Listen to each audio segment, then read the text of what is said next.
તો મહત્વપૂર્ણ સમાચાર સામે આવી રહ્યા છે। રાજકોટમાં પુરુષોત્તમ રૂપાલાએ ઉમેદવારી ફોર્મ ભર્યું છે। તો ઉમેદવારી પત્ર ભર્યું છે। મહત્વપૂર્ણ સમાચાર, ઉમેદવારી નામાંકન પત્ર કલેક્ટરને આપ્યું। તો પુરુષોત્તમ રૂપાલાએ ઉમેદવારી ફોર્મ ભર્યું। રાજકોટમાં બહુમાળી ચોક ખાતે સભા સંબોધી અને કહ્યું કે ભાજપે જે વાયદા કરે છે તે પૂરા કરે છે અને હાલ તેઓએ પુરુષોત્તમ રૂપાલાએ ઉમેદવારી પત્ર ભર્યું છે। તો ઉમેદવારી નામાંકન પત્ર કલેક્ટરને આપ્યું। તો મહત્વપૂર્ણ સમાચાર, પુરુષોત્તમ રૂપાલાએ ઉમેદવારી પત્ર ભર્યું છે। તો પત્ર ભરતા સમયે કાર્યકર્તા હોદ્દેદારો પણ ઉપસ્થિત હતા। ભાજપના ઉમેદવારી નામાંકન પત્ર કલેક્ટરને આપ્યું।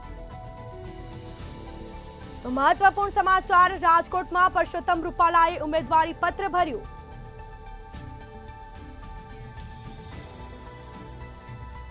તો વધુ વિગતો સાથે સંવાદદાતા ધ્રુવ કુંડેલ આપણી સાથે ફોન લાઈન પર જોડાઈ ગયા છે। જી, રાજકોટમાં પુરુષોત્તમ રૂપાલાએ ઉમેદવારી પત્ર ભર્યું છે, કલેક્ટરને સોંપ્યું પત્ર, શું માહિતી?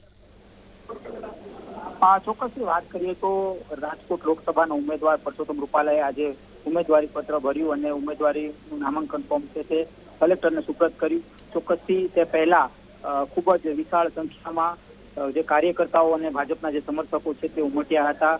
ખાસ તો બહુમાળી ભવન ચોક ખાતે એક જંગી જાહેર સભાનું આયોજન કરવામાં આવ્યું હતું, જેમાં લોકસભાના ઉમેદવાર પુરુષોત્તમ રૂપાલાથી લઈને મોટા જે ટોચના જે નેતાઓ છે, એટલે કે ગુજરાત રાજ્યના પૂર્વ મુખ્યમંત્રી વિજય રૂપાણી હાજર રહ્યા હતા। સાથે સિનિયર નેતા વજુભાઈ વાળા ઉપસ્થિત રહ્યા હતા। સિનિયર નેતા કે મોટા જે નેતાઓ છે તે પણ ઉપસ્થિત રહ્યા હતા। પ્રદેશના ઉપાધ્યક્ષ ડોક્ટર ભરત બોગરા, લોકસભાના સાંસદ મોહન કુંડારિયા, રાજ્યસભાના સાંસદ કેશુદેવસિંહ ઝાલા, ખાસ તો રાજ્યસભાના સાંસદ મોહન કુંડારિયા સહિત સ્થાનિક નેતાઓ ઉપસ્થિત રહ્યા હતા। ખૂબ જ બહોળી સંખ્યામાં જે સંખ્યાબદ્ધ સમર્થકો અને ભાજપના જે કાર્યકર્તાઓ છે તે ઉપસ્થિત રહ્યા હતા। તે પહેલા શક્તિ પ્રદર્શન પણ ભાજપ દ્વારા કરવામાં આવ્યું। રાજકોટના જાગનાથ મંદિરથી રાજકોટના બહુમાળી ભવન ચોક ખાતે આ શક્તિ પ્રદર્શન પૂર્ણ થયું અને ત્યારબાદ એક જાહેર સભાનું આયોજન કરવામાં આવ્યું હતું। ખૂબ જ મોટી સંખ્યામાં ભાજપના જે